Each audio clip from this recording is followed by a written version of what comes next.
lion's den. But even after the plot comes my third point, which is the victory. As the days were dawning and Daniel is inside of the lion's den, the king rushed to the den,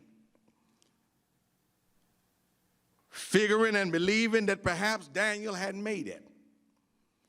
For now Daniel has been there all night in the midst of lions. The lions were quiet when the king made it, and Darius must have thought, as he trembled with fear, that can mean only one thing. The only reason these lions are quiet, they must have full stomachs. Daniel is not just inside the den, he is inside of the lions. Verse 20 says that the king cried with a lamentable voice unto Daniel. He cried out. There was grief in the king's voice because he loved and respected Daniel. There was self-reproach, for he was aware of his own weaknesses, his own inability in being trapped by his own princess. Then there was fear, for though he was a pagan, the king respected Daniel's God. You hear the king quivering questions as he bent down over the den opening of the lions. He bends down, says these words, "O Daniel, servant of the living God, is thy God, whom you serve continually, is he able to deliver thee from lions?" Daniel chapter 6, verse 20 tells us what the king said. "O Daniel, servant of a living God, is this God whom you serve every day, is he able to deliver?" The king is asking a question. Perhaps he has the ability to deliver you from some things. Maybe your God can deliver you from a repossessed vehicle. Maybe your God can deliver you from the loss of a job.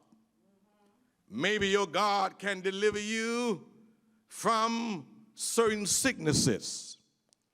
Maybe your God can deliver you from depression. But Daniel, what I want to know, is the God you serve able to deliver you from a lion's den? He may be able to deliver you from losing a friend here and there. He may be able to deliver you from losing your business. He may be able to bring you back from the loss of all of your friends. But can your God deliver you from a den of lions? That's what I want to know, Daniel. Or my brothers and sisters, the king would tell Daniel, not knowing how Daniel is faring, "My brother Daniel, live forever." It's like the words, when faith has fallen weak and you visit someone in the hospital and it looks like they are at the end of their journey. You believing in your heart that they are preparing to sleep the long sleep. You say to them, I'll never forget you. I'll always love you. It's like a caregiver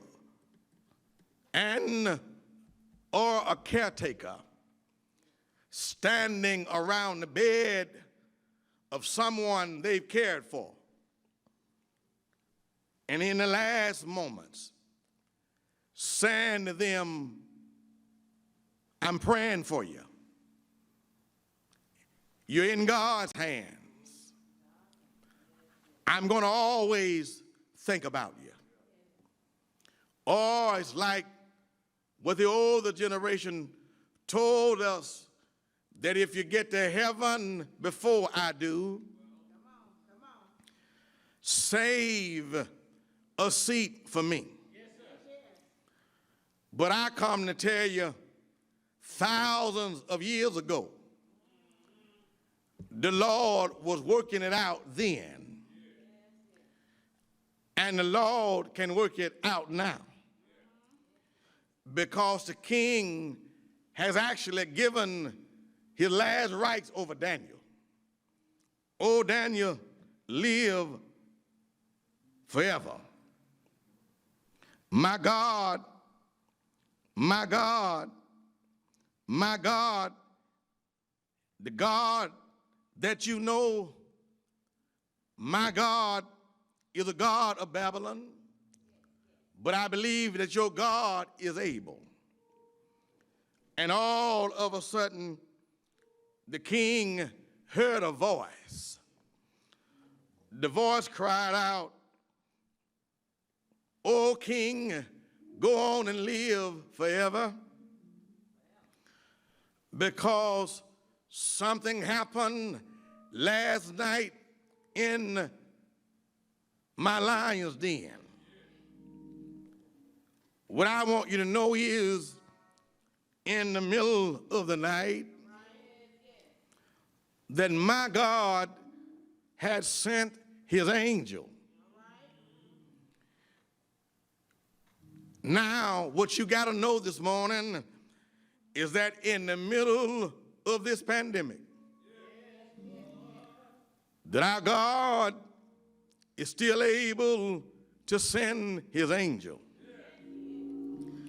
In the middle of death and destruction, in the middle of trials, trouble, and tribulations, God is able to send down his angel.